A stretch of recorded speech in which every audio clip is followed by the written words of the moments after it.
প্রিয় দর্শক, বিনোদন জগতের সব খবর নিয়ে এই মুহূর্তে আপনাদের সঙ্গে রয়েছে আমি রিপোর্টার জেসিকা।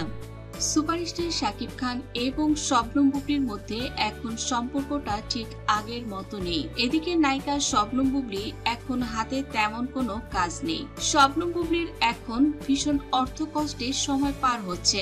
শাকিব খান এখন নায়িকা অপু বিশ্বাসের প্রতি ভীষণ মনোযোগী। এদিকে নায়িকা শবনম বুবলি ভীষণ বিপদে পড়েছেন, হাতেও নেই তেমন কাজ।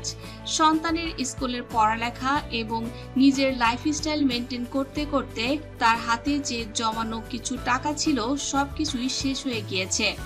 দ্রব্যমূল্যের ঊর্ধ্বগতিতে সব সংসারে এখন হিমশিম খাওয়ার জোগাড়। বেশ কিছুদিন ধরে হাতে তেমন কাজ না থাকায় নায়িকা শবনম বুবলি দারুণ অর্থ কষ্টে ভুগছেন। স্বামী শাকিব খানকে এর আগেও নক করে শাকিব খানকে বলেছিলেন তার বেশ কিছু টাকা প্রয়োজন।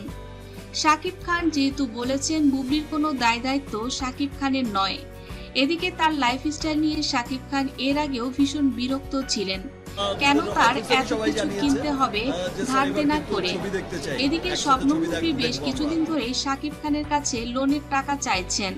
শাকিব খানের কাছে 1 কোটি টাকা দাবি করছেন নায়িকা শবনম বুবলি, কিন্তু শাকিব খান বুবলিকে মানা করে দিয়েছিলেন।